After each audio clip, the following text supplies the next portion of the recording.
Hello बच्चा party, welcome to commerce अड्डा 24/7। My name is search and I M business studies mentor. तो भैया करते करते पहुंच गए हैं अपने लास्ट चैप्टर के पार्ट्स पे, और यहां पे हम लोग कवर करने वाले हैं आज कंज्यूमर प्रोटेक्शन को। तो कंज्यूमर प्रोटेक्शन की आपके लिए मैं 4 पार्ट्स में पूरे चैप्टर को कवर करने वाला हूं। आज जो इस वीडियो में अगर आप देख रहे हो तो ये है आपका पार्ट नंबर 1, जहां पे मैं बात करने वाला हूं कंज्यूमर प्रोटेक्शन के बेसिक्स के बारे में, उसके इंट्रोडक्शन के बारे में, है ना। तो यार सबसे पहले बात आपको यह समझनी है कि बोर्ड्स के पेपर नजदीक आते जा रहे हैं और इस चैनल पे सारे के सारे सेशंस रिकॉर्ड करके आपके लिए डाले जा चुके हैं।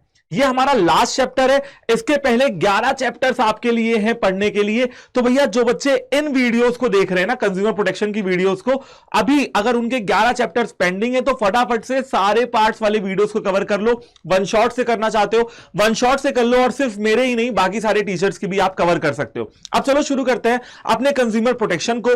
बेसिकली बेटा कंज्यूमर प्रोटेक्शन होता क्या है, देखो यार बहुत टाइम से ना कंज्यूमर के साथ एक्सप्लॉयटेशन होती रही, यानी कि कंज्यूमर का शोषण होता रहा, है ना। कुछ फ्रॉडलेंट एक्टिविटीज करते रहे, कंज्यूमर्स को एक्सपायरी वाले सामान बेचते रहे, कंज्यूमर्स को ठगते रहे। बहुत आम भाषा में बोला जाता है कंज्यूमर्स को ठगना। लोग कहते हैं ना ठग के आ गए, ठग के आ गए, यानी कि भैया कि आप पैसे दे आए और आपको उतना वैल्यू नहीं मिला गुड्स के लिए। तो ऐसी बहुत सारी चीजें लंबे समय तक चलती आ रही थी, और सरकार ने पाया कि अब कंज्यूमर्स को प्रोटेक्ट करने के लिए हमको एक कानून बना देना चाहिए। उस कानून का नाम था कंज्यूमर प्रोटेक्शन एक्ट 1986, यानी कि कोपरा 1986। कोबरा नहीं है, कोपरा है, ठीक है। Consumer protection act 1986। तो 1986 में पहली बार हमारे देश में कंज्यूमर प्रोटेक्शन की बातचीत हुई, और कंज्यूमर्स को किस तरीके से प्रोटेक्ट करना है, क्या कुछ रिड्रेसल एजेंसीज होनी चाहिए, क्या कायदे और क्या कानून होने चाहिए, यह उस एक्ट में बताया गया। तो हमारे बिजनेस स्टडीज के सिलेबस में इसको इस वजह से डाला गया ताकि आप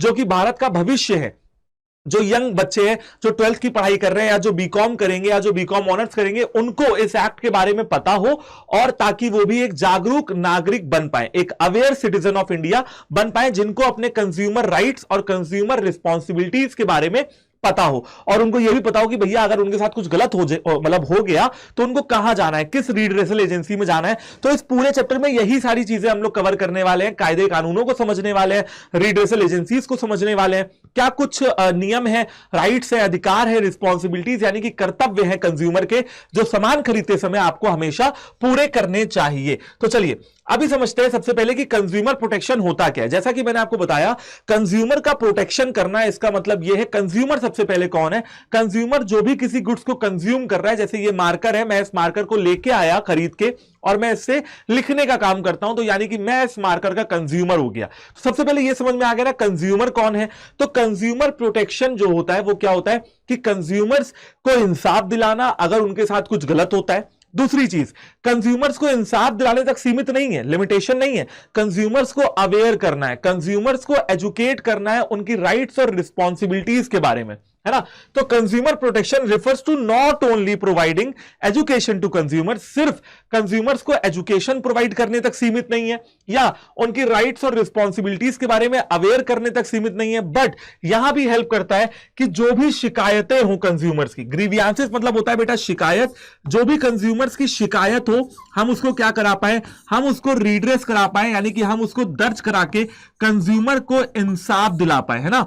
इंसाफ यानी कि न्याय, यानी कि जो भी कुछ उसके साथ गलत हुआ है उसके हम उसको न्याय दिला पाए, इंसाफ दिला पाए। तो कंज्यूमर प्रोटेक्शन में 3-4 चीजें निकल के आती हैं। कंज्यूमर्स को एजुकेट करना, है ना, कंज्यूमर्स को प्रोटेक्ट करना, और कंज्यूमर्स को सबसे पहले तो अवेयर करना उनके राइट्स और रिस्पॉन्सिबिलिटीज के बारे में। और इसी वजह से ये चैप्टर भी बच्चों को पढ़ाया जाता है ताकि आप भी ऐसा रिस्पॉन्सिबल सिटीजन अपने राइट्स को लेकर अवेयर हो सके। अब आज की डेट में बेटा साधु महात्माओं को छोड़ दो, संतों को छोड़ दो, आम इंसानों की बात करो। क्या आप कोई सामान नहीं खरीदते हो? खरीदते होगे, बिल्कुल खरीदते होगे। कुछ नहीं तो बेटा किताबें खरीदते होगे, पेन खरीदते होगे, बुक कवर लेते होगे, कपड़े खरीदते होगे, कुछ ना कुछ तो खरीदते ही रहते होगे। तो आप भी एक कंज्यूमर हुए। इंडिया में जितने भी लोग हैं वो किसी ना किसी चीज के कंज्यूमर हैं। अब सोचो, जिस चीज के इतनी बड़ी ऑडियंस हो, है ना, उस चीज को लागू करना, उसके लिए कानून बनाना कितना ज्यादा जरूरी हो जाता है भारत जैसे देश में, ठीक है।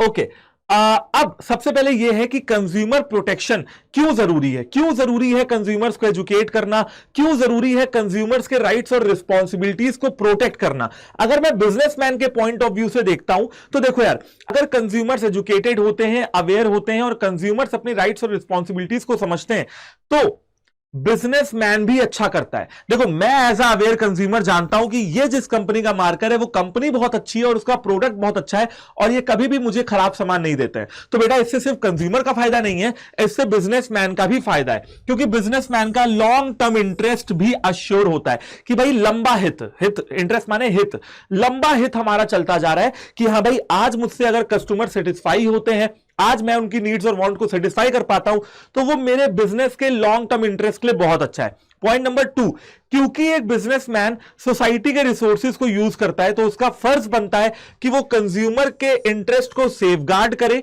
है ना, और उनको प्रोटेक्शन प्रोवाइड करे। कुछ ना करे तो कम से कम कुछ गलत सामान ना बेचे, एक्सपायरी डेट वाला सामान ना बेचे और एमआरपी सामान बेचे, उनके साथ कुछ भी गलत ना करे। क्योंकि देखो बिजनेसमैन भी सोसाइटी का ही हिस्सा है, कंज्यूमर भी सोसाइटी का ही हिस्सा है और हम सब भारत देश में रहते हैं और हम सब भारत देश के रिसोर्सेज को यूज करते हैं। तो भैया भाई भतीजे होने के नाते बिजनेसमैन का यह फर्ज बनता है कि वो कंज्यूमर्स को बिल्कुल भी परेशान ना करे। तीसरा पॉइंट, कंज्यूमर्स जो है समाज का हिस्सा है, तो मैंने बताया कि बिजनेसमैन का ये सोशल रिस्पॉन्सिबिलिटी बन के आता है कि वो कंज्यूमर्स को प्रोटेक्ट करे। इसके अलावा बेटा एक मॉरलिटी समझते हो, सही और गलत के बीच में डिफरेंस समझते हो, संस्कार समझते हो, वैल्यूज, एथिक्स, मॉरलिटी। भैया बिजनेसमैन भी तो हमारे जैसा इंसान है ना, बिजनेसमैन भी तो जब कोई प्रैक्टिस करता है तो पूरी ईमानदारी के साथ करना चाहिए, यानी कि मॉरल ऑब्लिगेशन एक बिजनेसमैन के अंदर होना चाहिए।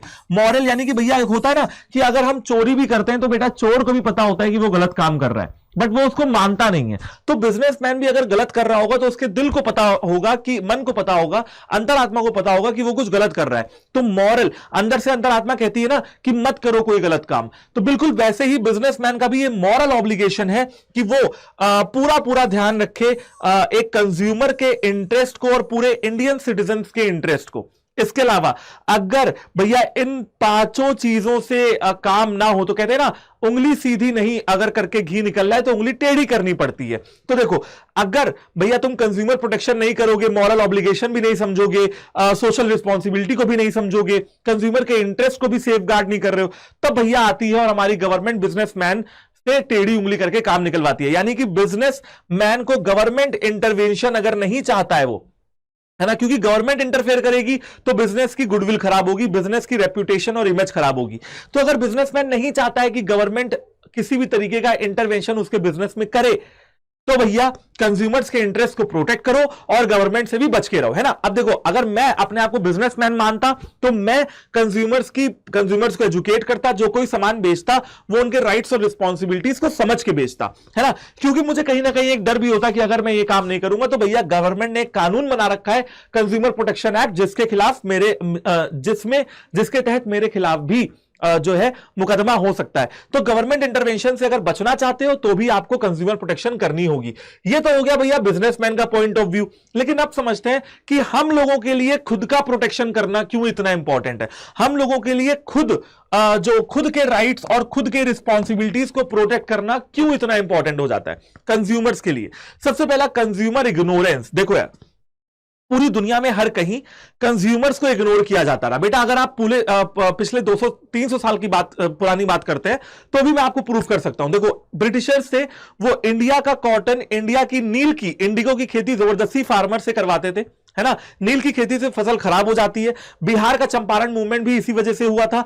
नील और कॉटन वगैरह इंडिया से ले जाते थे सस्ते दामों में, फार्मर से खरीद के, उन पे हैवी टैक्सेस भी इंपोज करते थे और फिर इंग्लैंड ले जाके उसको प्रोड्यूस करते थे और वापस इंडिया में ही महंगे दाम में बेचते थे, ठीक है। और इसी वजह से गांधी जी ने जो वो होता है ना स्वदेशी मूवमेंट, उसको भी चलाया था कि भैया स्वदेशी सामान को यूज करो, बाहर के प्रोडक्ट को मना करो। वो इसी वजह से चलाया गया था, समझ रहे हो। तो कंज्यूमर्स को हमेशा ही ठगा जाता रहा है, चाहे वो सरकारों की तरफ से हो चाहे वो बिजनेसमैन की तरफ से हो, है ना। तो consumers ignorance need to be removed. Consumers को जो इग्नोर किया जाता रहा है लंबे समय से, उसको हमें रिमूव करना होगा। बेटा आपने भी न्यूज में सुना होगा कि बिल्डिंग बनाने का वादा किया, बिल्डिंग में सारे फ्लैट बिना बने बेच दिए, लोगों ने खरीद लिए कि जब बिल्डिंग बनेगी हम शिफ्ट करेंगे, और 20 साल हो गया बिल्डिंग बनी नहीं और पैसा अभी तक फंसा हुआ है। ये सारे फ्रॉड के केसेस हमेशा से कंज्यूमर्स के साथ होते रहे, इसी वजह से ये कानून बनाए। फिर आता है बेटा अनऑर्गेनाइज्ड कंज्यूमर। अब देखो यार, कंज्यूमर जो है, मान लो कि आपने कोई 10 रुपए का कुरकुरे खरीदा और कुरकुरे खा के आपकी तबीयत खराब हो गई। अब आप नहीं चाहोगे बेटा कि आप किसी कंपनी के ऊपर केस करो, 10 ही रुपए का मामला है, छोड़ो हटाओ जाने दो, है ना, ऐसा आप सोचोगे। यानी कि कंज्यूमर्स भी अनऑर्गेनाइज्ड हैं, उनको अपने राइट्स और रिस्पॉन्सिबिलिटीज के बारे में पता नहीं है, इसीलिए इस कानून की जरूरत पड़ जाती है। और लास्ट है वाइड स्प्रेड एक्सप्लॉयटेशन, क्योंकि कंज्यूमर्स का एक्सप्लॉयटेशन दुनिया भर में हर कहीं देखा गया, क्या इंडिया, क्या अमेरिका, क्या ऑस्ट्रेलिया और क्या यूके, है ना, हर जगह देखा गया। इसीलिए कंज्यूमर एक्सप्लॉइट ना हो, है ना, कंज्यूमर्स के राइट्स और रिस्पॉन्सिबिलिटीज का प्रोटेक्शन हो, तो इसलिए कंज्यूमर प्रोटेक्शन बहुत ज्यादा जरूरी हो जाता है। ठीक है, ये थे importance of consumer protection from the businessman point of view, ये थे importance of consumer protection from consumers point of view. ठीक है, चलो आगे पढ़ते हैं और देखते हैं और क्या कुछ समझना है। हाँ, अब सवाल देखो, एक सिस्टमैटिक तरीके से इस चैप्टर को अपन कवर कर रहे हैं। सिस्टमैटिक तरीका क्या है कि भाई सबसे पहले हमने पढ़ा कि क्या इंपॉर्टेंस है, कंज्यूमर प्रोटेक्शन होता क्या है।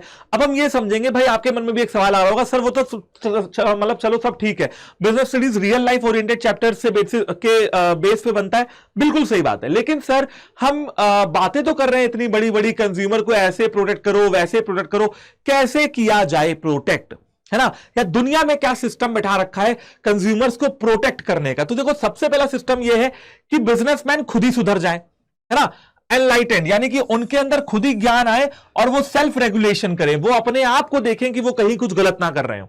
समझ रहे हो, सबसे पहला तो यही है, क्योंकि फिर अगर गलत करेंगे तो कंज्यूमर्स, एनजीओज, गवर्नमेंट का इंटरवेंशन उनके बिजनेस में बढ़ेगा। दूसरा तरीका यह है कि बिजनेस एसोसिएशन, आपने व्यापार मंडल वगैरह का नाम सुना होगा, हर शहर में हर व्यापार को करने के लिए कुछ व्यापार मंडल बनाए जाते हैं।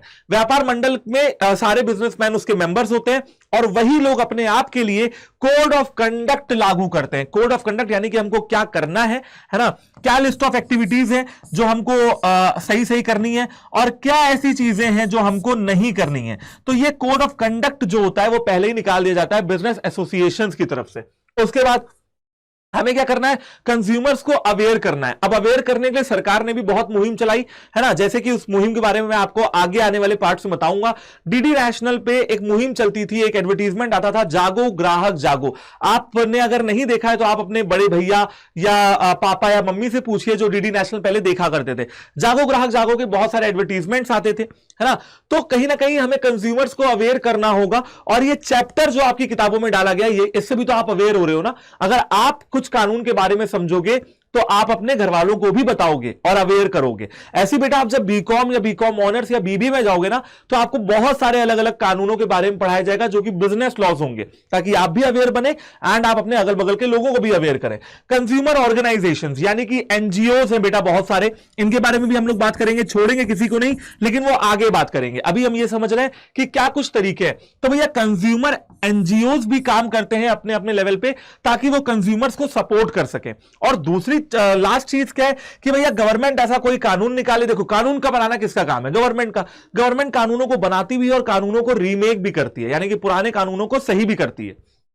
जैसे कंज्यूमर प्रोटेक्शन एक्ट 1986 अब बन चुका है कंज्यूमर प्रोटेक्शन एक्ट 2019, लेकिन आपको बोर्ड्स के लिए 1986 वाला ही पढ़ना है। अब मन में एक सवाल और आ रहा होगा, सर दोनों में डिफरेंस क्या है, वो भी मैं आपको बताऊंगा। तो देखो गवर्नमेंट भाई फ्रेमवर्क प्रोवाइड करे, रिड्रेसल एजेंसीज को एस्टैब्लिश करे, हर गांव हर शहर में रिड्रेसल एजेंसीज जाएं, जिससे जो है कंज्यूमर्स के इंटरेस्ट को प्रोटेक्ट किया जा सके। अब देखो गवर्नमेंट ने कानून तो बना दिया, बट कितने लोग हैं जिनको इस कानून के बारे में पता है। गवर्नमेंट ने कानून तो बना दिया, बट क्या गांव गांव में आज भी रिड्रेसल एजेंसीज खुली हैं, है ना। चलो ठीक है, मेजर सिटीज में है, मेजर महानगरों में है, दिल्ली में होगी, मुंबई में होगी, चेन्नई में, कोलकाता में होगी, बट क्या शहरों तक और छोटी सिटीज तक, टाउन्स तक क्या ये रिड्रेसल एजेंसीज के लोग पहुंच पा रहे हैं, है ना, या जो पब्लिक है क्या इन रिड्रेसल एजेंसीज को कर पा रही है। तो भैया ये सारी चीजें हैं जो गवर्नमेंट को भी देखनी होगी, ताकि कंज्यूमर्स को बहुत ही बेहतरीन तरीके से प्रोटेक्ट किया जा सके। तो 5 तरीके हैं। एक तो बिजनेसमैन खुद जो है सुधर जाए, business associations code of conduct लागू करें, कंज्यूमर्स को अवेयर किया जाए कैसे भी करके, एडवर्टीजमेंट वगैरह करके, सपोर्ट किया जाए कंज्यूमर ऑर्गेनाइजेशंस के माध्यम से, और लास्ट क्या है कि गवर्नमेंट कुछ इसमें और काम करे ताकि कंज्यूमर्स को एजुकेट किया जाए। ठीक है, तो भाई वही चीजें यहां पे रिपीट हुई हैं। Ways and means of consumer protection में आता है सबसे पहले बेटा कंज्यूमर अवेयरनेस की, कंज्यूमर अवेयरनेस को बढ़ाओ, कंज्यूमर ऑर्गेनाइजेशंस को और ज्यादा मोटिवेट करो, एनजीओस को, जो कि हाँ बहुत अच्छा काम करते हैं, ये एनजीओस बहुत अच्छा काम करते हैं, बट थोड़ा और इनको सपोर्ट मिल जाए तो और अच्छा करेंगे, है ना।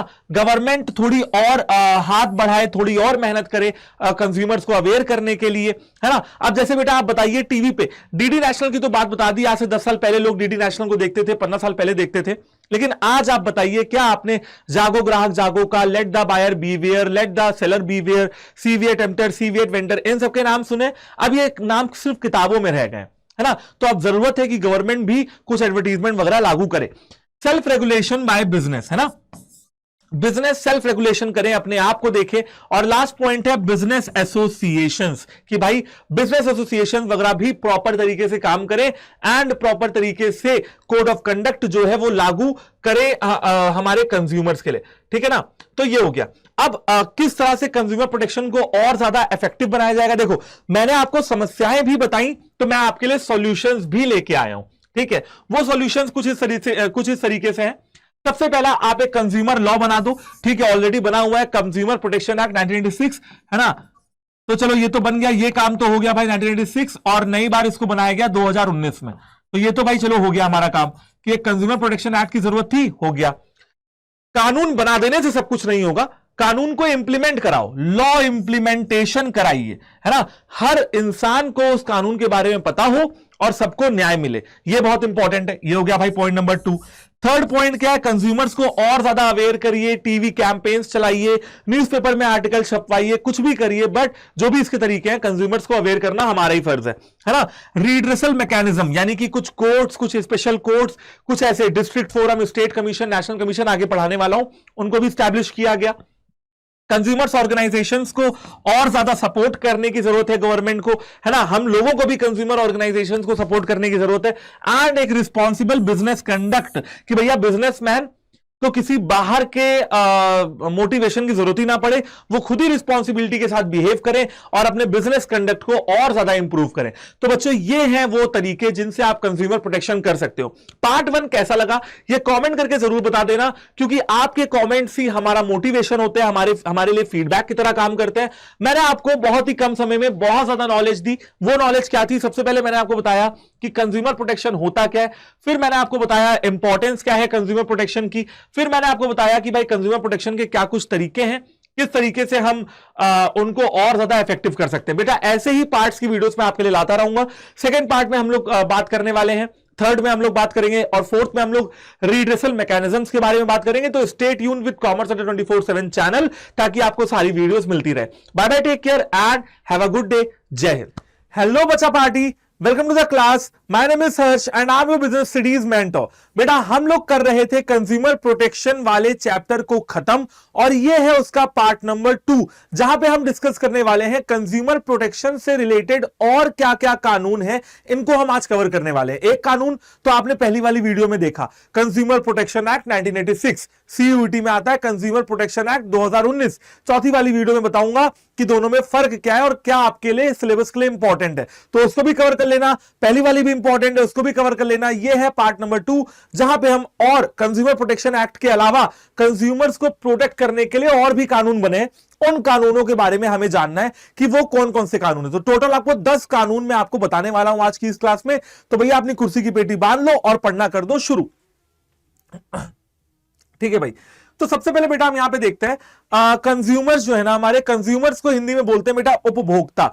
उपभोक्ताओं के पास और भी कई सारे कानून हैं लीगल मदद के लिए, जिसमें से सबसे पहला कानून के बारे में मैंने आपको बताया कंज्यूमर प्रोटेक्शन एक्ट 1986। ये जो कानून है, ये जो लॉ है, ये ऑफर करता है प्रोटेक्शन यानी कि सुरक्षा, किसके against? Defective goods, deficient services, यानी कि अगर आप कोई गुड खरीदते हो और वो खराब निकलता है, सर्विस खरीदते हो और वो खराब निकलती है, अनफेयर ट्रेड प्रैक्टिसेस के अगेंस्ट भी आपको मुझको प्रोटेक्ट करता है ये कानून। अनफेयर यानी कि कोई भी मैल प्रैक्टिस है, कोई भी गलत गतिविधि हो रही है, तो उसके अगेंस्ट भी हमको ये सुरक्षित करता है। कंज्यूमर्स का एक्सप्लॉयटेशन बिल्कुल भी नहीं होने देता है ये कानून, है ना, शोषण कंज्यूमर्स का रोकता है। तो ये जो कंज्यूमर प्रोटेक्शन एक्ट 1986 है, ये ऑफर करता है हमको प्रोटेक्शन डिफेक्टिव गुड्स से, डिफेक्टिव सर्विसेज से, अनफेयर ट्रेड प्रैक्टिसेस से और कंज्यूमर्स के एक्सप्लॉयटेशन से। Courts have been established under this law to provide the benefits to the consumers by protecting their rights. इस लॉ के अंदर कोर्ट्स को एस्टैब्लिश किया गया जिनको हम district forum, state commission, national commission भी बोलते हैं। ठीक है, यहां पे लिखा हुआ है district forum, state commission and national commission भी बोलते हैं इसको, है ना। ये तीन अलग अलग है। इनके बारे में कहां बात होगी, लास्ट जो हमारा पार्ट है ना, पार्ट नंबर 4 रिड्रेसल एजेंसीज, वहां पे हम लोग बात करने वाले हैं। अब यहां पे ये चीज समझो यार, कंज्यूमर प्रोटेक्शन एक्ट 1986 में बना था और बेसिकली कंज्यूमर्स को प्रोटेक्ट करने के लिए ओवरऑल एक एक्ट बना है, कानून बना है ना। ये हो गया सबसे पहला नंबर का एक्ट। दूसरे नंबर पे आता है इंडियन कॉन्ट्रैक्ट एक्ट। अब देखो यार, हमारे देश में बहुत सारे तरीके के कॉन्ट्रैक्ट होते हैं। जैसे कि मैं कहूं तो भाई मैरिज का कॉन्ट्रैक्ट, मैरिज का है ना एग्रीमेंट, फिर डाइवोर्स होता है, मतलब शादी अगर टूटती है तो रेंट एग्रीमेंट बनता है, आपके यहां कोई किराएदार रहने आ रहा है, आपने उससे कॉन्ट्रैक्ट करा लिया। दुनिया भर के कॉन्ट्रैक्ट होते हैं, दुनिया भर के। आप जॉब करने जाओगे, वहां पे आपको कॉन्ट्रैक्ट साइन करना पड़ेगा। आप शाहरुख खान से पूछ लीजिए, वो जब मूवी करते हैं तो जिस डायरेक्टर या जिस प्रोड्यूसर की मूवी कर रहे हैं उससे कॉन्ट्रैक्ट साइन करते हैं, है ना। कोई शो आप करेंगे, बिग बॉस अगर आप करने जाएंगे, वहां पे कॉन्ट्रैक्ट साइन होगा। दुनिया में हर तरीके के कॉन्ट्रैक्ट होते हैं। कॉन्ट्रैक्ट बेसिकली एक लीगल एग्रीमेंट होता है। एग्रीमेंट यानी कि हम दो पार्टीज इसमें एग्री कर जाएं और वो जब कानून की नजरों में वैलिड हो जाता है तो उसे हम लोग कॉन्ट्रैक्ट कहते हैं। उन कॉन्ट्रैक्ट के लिए और दोनों पार्टीज के राइट्स की प्रोटेक्शन करने के लिए कानून बना। अब ये कानून यहां पे तो 2 लाइन का लिखा है, लेकिन बेटा ये कानून है बहुत बड़ा। इस पूरे कानून का नाम क्या है, ICA 1982, इंडियन कॉन्ट्रैक्ट एक्ट 1982। लेकिन आपके सिलेबस के लिए इतना ही काफी है। क्या लिखा हुआ है यहां, इस कानून में सारी रिस्पॉन्सिबिलिटीज लिखी हुई हैं किन पार्टीज की, कॉन्ट्रैक्टिंग पार्टीज की। कॉन्ट्रैक्टिंग पार्टीज यानी कि वो दो पार्टीज जो कॉन्ट्रैक्ट एक साथ कर रही हैं। जैसे मान लीजिए शाहरुख खान है और करण जौहर है, तो शाहरुख खान ने करण जौहर के साथ जो है कॉन्ट्रैक्ट में जो है साइन किया है, तो करण जौहर और शाहरुख खान दोनों के ही राइट्स और रिस्पॉन्सिबिलिटीज को प्रोटेक्ट करता है ये इंडियन कॉन्ट्रैक्ट एक्ट 1982। कोई पार्टी अगर किसी पार्टी के साथ गलत करती है ना, तो इसमें ये कानून काम आता है। This act also explains the conditions under which the aggrieved party can move to against the defaulting party. देखो बेटा, एग्रीव्ड पार्टी यहां पे वो है जिसके साथ गलत हुआ है, और डिफॉल्टिंग पार्टी यहां पे वो है जिसने गलत किया है। तो वही लिखा हुआ है भाई, इस पूरे कानून में टर्म्स एंड कंडीशन वगैरह लिखी हुई है कि कब कब एग्रीव्ड पार्टी को डिफॉल्टिंग पार्टी जो है, एग्रीव्ड पार्टी को डिफॉल्टिंग पार्टी भी कहा जाएगा।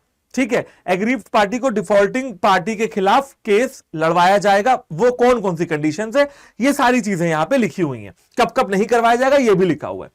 फिर आता है बेटा आपका sales of good act, number 3 पे है, 3 पे है, सेल्स ऑफ गुड एक्ट 1930। तो भैया 1930 में, यानी कि भारत के आजाद होने से पहले ही, 1947 में भारत आजाद हुआ, उससे पहले ही 1930 में एक कानून बना जिसका नाम था सेल्स ऑफ गुड एक्ट।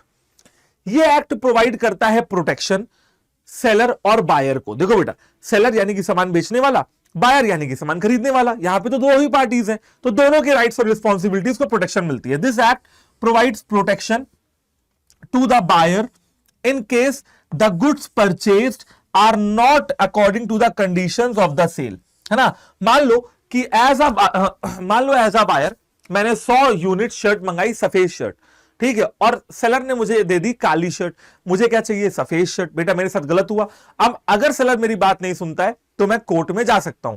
किस कानून के तहत मुकदमा लड़ा जाएगा, सेल्स ऑफ गुड एक्ट 1930 के तहत मुकदमा जो है लड़ा जाएगा। ये किसकी प्रोटेक्शन के लिए है, मेरी प्रोटेक्शन के लिए ही है। यहां पे दो पार्टीज कौन है, एक सेलर है, एक बायर है। अब ऐसे ही बेटा मान लीजिए कि सेलर है कोई, है ना, और उसने आपने सामान ले लिया, तो उसका अधिकार क्या बनता है कि उसको पैसे दिए जाएं। अगर आप पैसे नहीं दोगे तो वो आपके सामान को वापस भी कर सकता है और जब्त भी कर सकता है, यानी कि राइट ऑफ लीन। ऐसी कुछ चीजें होती है जो यहां पे लिखी होती है, टर्म्स एंड कंडीशन। फिर बात करते हैं बेटा नेक्स्ट जो है कानून की, जिसका नाम है एसेंशियल कमोडिटीज एक्ट 1955। एक कमोडिटी एक्ट बनाया गया। एसेंशियल कमोडिटी का मतलब होता है जरूरी और बेसिक चीजें, जैसे गेहूं, चावल, रोटी, दाल, चने, सरसों का तेल, नमक, है ना। ये सारी चीजें क्या है बेटा, एसेंशियल कमोडिटीज है। सरकार ने देखा कि अगर भैया कोई पिज्जा नहीं खाएगा तो कमजोर नहीं हो जाएगा, लेकिन गेहूं चावल सबको मिलना चाहिए। तो सरकार ने क्या किया, एक कानून बनाया 1955 में, जिसके तहत इस ऐसे कमोडिटीज जो कि एसेंशियल कमोडिटीज है, जैसे नमक एक एसेंशियल कमोडिटी है, गेहूं, चावल, दाल, चने, सरसों का तेल, ये सारी एसेंशियल कमोडिटीज है। तो सरकार ने इसके प्रोडक्शन पे, इसके सप्लाई पे और इसके डिस्ट्रीब्यूशन पे क्या कर दिया, थोड़ा कंट्रोल किया। सरकार ने थोड़ा शिकंजा कसा। प्रोडक्शन यानी कि पैदावार, सप्लाई यानी कि बांटना, और डिस्ट्रीब्यूशन समझ रहे हो, exchange, control over the tendency to increase the prices. अब देखो बेटा, सरकार कहती है कि भैया देखो, पिज्जा तुम 2000 का बेचो, हमसे फर्क नहीं पड़ता है, pizza is not a essential commodity. तुम एसी 25,000 की बेचो, हमें फर्क नहीं पड़ता है, लेकिन कम से कम खाने पीने का सामान तो इतने में बेचो जितना हमारा आम आदमी खरीद पाए और भूखा ना मरे, ठीक है ना। तो सरकार क्या करती है, इस एक्ट के तहत इनके प्राइसेस को कंट्रोल भी करती है। और सरकार कंट्रोल करती है अनसोशल एक्टिविटीज पे, जैसे कि प्रॉफिटियरिंग यानी कि गलत तरीके से प्रॉफिट कमाना, है ना, कोई होर्डिंग लगाना या ब्लैक मार्केटिंग करना ऐसे सामानों की, ये सब कानूनन अपराध है। कहां लिखा हुआ है, एसेंशियल कमोडिटीज एक्ट 1955 में लिखा हुआ है। Point number 5, the agriculture produce grading and marketing act 1936, है ना, agriculture produce grading and marketing act. अब यहां पे ये कहा जा रहा है कि हर एग्रीकल्चर से पैदा होने वाली चीज की आपको ग्रेडिंग करनी चाहिए, उनकी क्वालिटी के हिसाब से आपको उनको ग्रेड देने चाहिए। Under this act there is a provision to check the quality of agricultural produce. इस एक्ट के तहत एक प्रोविजन है कि आपको जो भी एग्रीकल्चरल प्रोड्यूस है, जो भी आप एग्रीकल्चर के माध्यम से प्रोड्यूस कर रहे हो, उसकी क्वालिटी क्या करो भैया, पहले ही चेक कर लो। उसके बाद क्वालिटी के हिसाब से आप उनको सेपरेट कैटेगरीज में डिवाइड कर दो। कहा जा रहा है कि जैसे ही एग्रीकल्चरल फसल हो, वैसे ही क्या करो, उनकी क्वालिटी को आप चेक करो, और चेक करने के बाद सेपरेट कैटेगरीज में डालो according to the standards. Standards के अकॉर्डिंग अलग अलग कैटेगरी में डाल दो। जैसे मैं कहता हूं कि भाई मेरे पास एक शर्ट है, तो ये स्मॉल साइज की है, ये मीडियम साइज की है, ये लार्ज है, ये एक्सेल है, ये डबल एक्सेल है और ये ट्रिपल एक्सेल है। तो मैंने क्या किया, मैंने भाई कुछ शर्टें यहां डाल दी, कुछ शर्टें यहां डाल दी, कुछ शर्टें यहां डाल दी, कुछ शर्टें यहां आ गई, कुछ शर्ट यहां आ गई और कुछ शर्ट यहां आ गई। इससे क्या हुआ, मैंने अपने सामान को अलग अलग क्वालिटीज, अलग अलग साइजेस, शेप्स के जो है अकॉर्डिंग क्या कर दिया, ग्रेड कर दिया। वैसे ही जब हम एग्रीकल्चर, देखो शर्ट को एग्रीकल्चर प्रोड्यूस तो है नहीं, शर्ट तो हम खुद बना रहे हैं। ऐसे जब आप एग्रीकल्चर प्रोड्यूस को बांटते हो तो उसे हम लोग किस कानून के अंदर देखते हैं, agriculture produce grading and marketing act 1937। छठा आता है बेटा, आपका जो कानून आता है वो आता है प्रिवेंशन ऑफ फूड अडल्ट्रेशन। बेटा अडल्ट्रेशन का मतलब होता है मिलावट, और ये कानून बना है कि फूड में, खाने में मिलावट को रोका जाए। 1954 में बना था। This act protect consumers interest against weighing, less weighing and measuring and adulteration. बेटा अडल्ट्रेशन मतलब समझते हो ना, मिलावट। तो भैया मिलावटी खाने से अगर आपको कोई दिक्कत है तो आप इस कानून के तहत सामने वाली पार्टी के ऊपर मुकदमा दर्ज कर सकते हैं, शिकायत दर्ज कर सकते हैं, आपको इसी कानून के तहत न्याय मिलेगा। ठीक है। The standards of weights and measures. अब देखो बेटा, वेट्स और मेजर्स के स्टैंडर्ड बनाए गए किस कानून में, 1986 में। वेट्स और मेजर्स समझते हो ना, वेट है ना, जैसे कि किलो, किलोग्राम, ग्राम, लीटर, मिलीलीटर, है ना, ये सारी चीजें। मेजर्स यानी कि कितना मेजर, किलोमीटर में मेजर कर रहे हो या मीटर में मेजर कर रहे हो। तो मेजर्स और वेट्स के लिए भी एक कानून बना हुआ है, ताकि आपको कोई भी गलत या कम सामान तोल के ना दे। आपको मतलब आप मेजर कर रहे हो अगर, तो 2 किलो मिठाई ले रहे हो तो 2 किलो ही दी जाए। अगर पाया गया कि वो आपको कम मिठाई तोल के देता था तो इसी कानून के अंदर आपको जो है इंसाफ मिलेगा। तो लेस वेइंग एंड मेजरिंग यहां भी हम लोग चेक करते हैं। ये हो गया भाई 7। 8वें पे आते हैं, द ट्रेडमार्क एक्ट 1999। क्योंकि आप कंज्यूमर प्रोटेक्शन पढ़ रहे हो ना मुझसे, तो इसका मतलब कि आपने मुझसे क्या पढ़ा होगा, मार्केटिंग पढ़ा होगा। तो ट्रेडमार्क के बारे में अगर सबसे पहले आपको और जानना है तो आप बेटा मार्केटिंग पे जाओ, मार्केटिंग वाले वीडियो पे जाओ। मार्केटिंग पे जो है आपको दिख जाएगा प्रोडक्ट, ठीक है, और प्रोडक्ट के अंदर आपको मैंने ट्रेडमार्क पढ़ाया हुआ है। ठीक है, तो आप अगर मार्केटिंग वाला कवर करते हो तो प्रोडक्ट और ट्रेडमार्क भी आपको नजर आ जाएगा। वहां पे आप समझ सकते हो कि ट्रेडमार्क होता क्या है। ट्रेडमार्क एक्ट 1999 बना गया ताकि आप ट्रेडमार्क का गलत इस्तेमाल ना कर सके, कोई भी रॉन्ग यूज ट्रेडमार्क का ना हो सके। तो यह भी कानून यहां पे बना हुआ है। फिर आगे आ गया कॉम्पिटिशन एक्ट 2002। देखो बेटा, पहले जमाने में एक एक्ट चलता था जिसका नाम था MRTP एक्ट। क्या साल था भाई, साल था 1969। एक कानून बना था monopolies and restrictive trade practices act 1969, उसको रिप्लेस करके बना दिया गया है, has replaced the competition act 2002। इसको बंद कर दिया गया और एक एक्ट आया जिसका नाम था कॉम्पिटिशन एक्ट, एक एक्ट था जिसका नाम था कॉम्पिटिशन एक्ट 2002। समझ गए बात को? अब देखो मोनोपोली का क्या मतलब होता है तो आप जानते हो, जैसे इंडियन रेलवेज की ट्रेनों में मोनोपोली है। अगर कोई टिकट 300 का है तो 300 में भी बंदा खरीद रहा है, अगर वो टिकट 3000 का भी हो जाएगा तो भी बंदा खरीदेगा। क्यों मैंने ऐसा कहा? क्योंकि बेटा रेलवे जो है वो मोनोपोली में है, आपके पास ट्रेन से सफर करने के अलावा अगर और कोई ऑप्शन नहीं है तो आप इंडियन रेलवेज की टिकट ही खरीदोगे। ठीक है, this act provides protection to the consumers against the activities hindering competition by businessman in the market. यानी कि अगर कोई भी बिजनेसमैन गलत तरीके से धंधा मार्केट के अंदर कर रहा है तो कॉम्पिटिशन एक्ट 2002 कहता है कि भैया कंपटीशन करो, हेल्दी कंपटीशन करो, अनहेल्दी कंपटीशन ना करो। यहां पे अब आपके मन में सवाल आएगा कि सर जियो ने भी तो यही किया है ना, एयरटेल, आइडिया, वोडाफोन सब लोग चल रहे थे, जियो ने आया और फ्री में सिम जो है बेचना शुरू कर दिया। फ्री में तो कोई भी चीज नहीं बेची जा सकती है बेटा सर मोनोपोली के हिसाब से। ऐसे तो अगर आप फ्री में सामान देने लगोगे तो मोनोपोली गेन करना बहुत आसान हो जाएगा, और जो कि जियो ने कर भी लिया। तो बेटा बिल्कुल मैं आपको बताता हूं कि कंपटीशन प्रोटेक्शन अथॉरिटी ने, सीसीपीए ने इनके ऊपर जांच भी बैठाई थी। हालांकि जो केस के रिजल्ट से वो आप जानते हो फेवरेबल थे रिलायंस के प्रति, जो भी उनका केस वगैरह रहा हो। ठीक है, अच्छा लास्ट में आता है एंड वेरी वेरी इंपॉर्टेंट सारे बच्चों के लिए, वो है BIS यानी कि bureau of Indian standard act 1986, है ना। इसको हम लोग शॉर्ट में BIS भी बोलते हैं, है ना। अब ये BIS क्या है जरा एक बार देख लेते हैं। इस एक्ट के तहत बहुत सारे इंडियन स्टैंडर्ड्स के जो मार्क्स हैं वो बनाए गए। ठीक है, सबसे पहले अलग अलग प्रोडक्ट के क्वालिटी स्टैंडर्ड्स को चेक करता है ऐसे मार्क्स। जैसे मान लीजिए कि किसी सामान पे कोई BIS का मार्क है तो इसका मतलब इस पेन की क्वालिटी बहुत अच्छी है, नहीं है तो समझ लीजिए खराब है ना। इसका मतलब यह दिखाता है कि it shows that the product happens to be of high quality, कि प्रोडक्ट क्या है भाई, हाई क्वालिटी का प्रोडक्ट है। Okay, option number B, it hears a complaint of consumers against ISI mark products. ठीक है, कंज्यूमर्स का कंप्लेंट आता है अगर कि भैया ISI मार्क प्रोडक्ट है और वो प्रोडक्ट तब भी खराब है, तो अगर जिस कानून के तहत आपको इंसाफ मिलेगा वो होगा ब्यूरो ऑफ इंडियन स्टैंडर्ड, क्योंकि जहां पे ISI का मार्क लग गया वहां पे क्वालिटी का कोई समझौता नहीं हो सकता। लेकिन फिर भी अगर आपको लग रही हो कि हमारी जो क्वालिटी है वो खराब है, तो आप इसी bureau of Indian standard act के तहत केस दर्ज करा सकते हैं कंपनी के ऊपर, और इसके लिए यहां पे ग्रीवियांस सेल भी बनाया हुआ है, यानी कि शिकायत करने का एक अलग से सेल बनाया हुआ है। लेकिन सर आपने ये तो बता दिया ये मार्क्ड प्रोडक्ट होते हैं, लेकिन ये मार्क प्रोडक्ट होते कौन से हैं सर? ये कौन से प्रोडक्ट हैं जो मार्क्ड होते हैं, और ये कौन से मार्क होते हैं, और वो प्रोडक्ट कौन से होते हैं, मैं आपको बताऊंगा बिल्कुल। तो चलिए देखिए, तो ये 10 कानून तो हो गए। हाँ भाई, सबसे पहले बात करता है BIS जागो ग्राहक जागो की।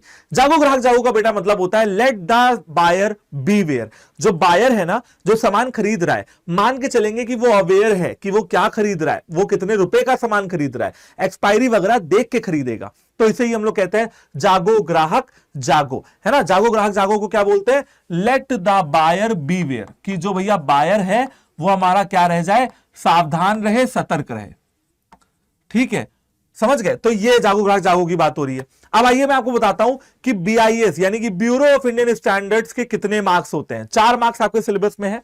BIS हॉल मार्क, मानकः पथ प्रदर्शकः, ISI मार्क, एग मार्क, ये आपके सामने है, फोटो देख लीजिए, और SPO मार्क। ठीक है, अब सवाल ये कि सर ये मार्क तो हो गए 4, किन प्रोडक्ट्स पे इनको लगाया जाता है? बिल्कुल बताऊंगा। सबसे पहले देखिए, अगर कोई इलेक्ट्रिकल प्रोडक्ट है, जैसे ये पानी गर्म करने वाली रॉड है, अगर इसको आपको मार्केट में बेचना है तो आपको ISI सेफ्टी का मार्क लेना पड़ेगा, यानी कि किसी भी इलेक्ट्रिकल प्रोडक्ट और इंसानों की सेफ्टी से रिलेटेड अगर कोई प्रोडक्ट है तो उस पे ISI मार्क लगेगा। जैसे हेलमेट पे भी ISI मार्क लगता है क्योंकि लोगों की सेफ्टी से रिलेटेड है।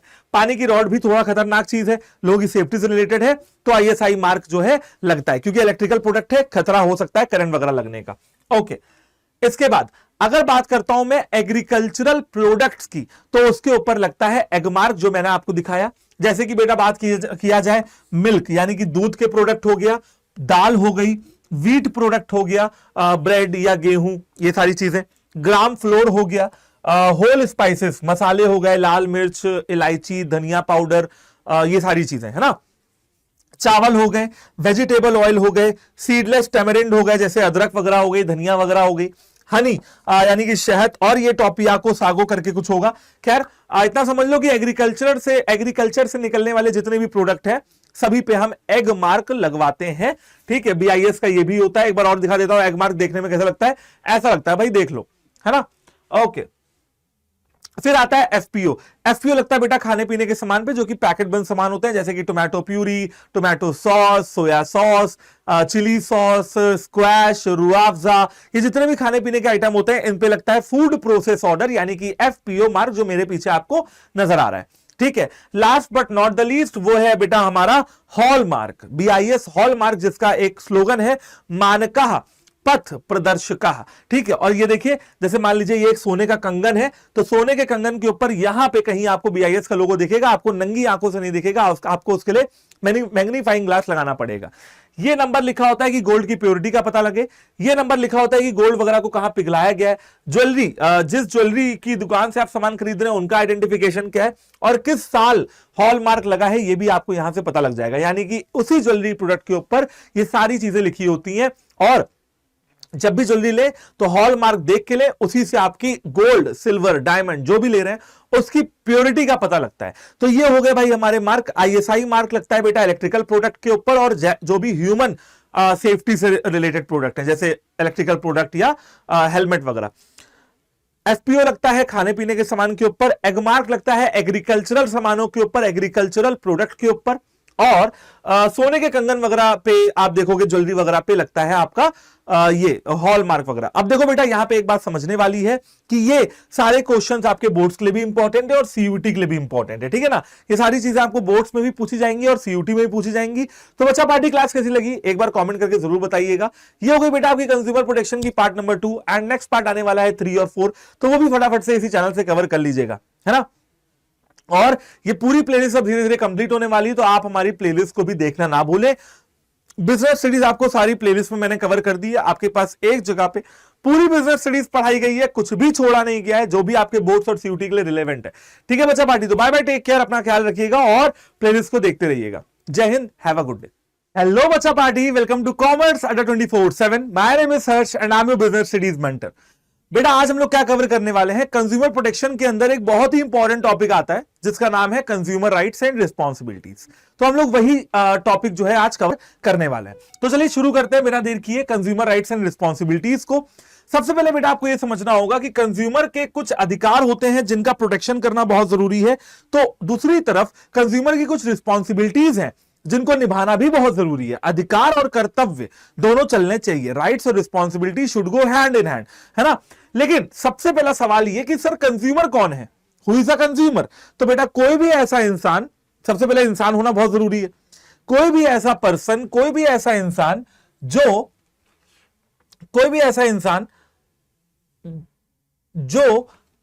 यूज करता है या फिर कंज्यूम करता है, कोई भी ऐसा इंसान जो यूज करता है या फिर कंज्यूम करता है किसी भी गुड को या अवेल करता है किसी भी सर्विस को, तो उसे हम कंज्यूमर कहते हैं, है ना। देखो दुकान पे मैं गया और मार्कर खरीदा तो मैं कस्टमर होऊंगा, और मैंने ये मार्कर किसी और को दे दिया तो जो चला रहा है वो कंज्यूमर होगा। ठीक है ना, समझ गए ना बात को। और मैं चला रहा हूं तो मैं ही कस्टमर हुआ, मैं ही कंज्यूमर हुआ। लेकिन एक कंज्यूमर प्रोटेक्शन एक्ट में एक कंज्यूमर ही अपनी शिकायत को दर्ज करा सकता है, क्योंकि नाम क्या है, कंज्यूमर प्रोटेक्शन एक्ट ना, कंज्यूमर को प्रोटेक्ट करने की बात हो रही है और किसी को नहीं।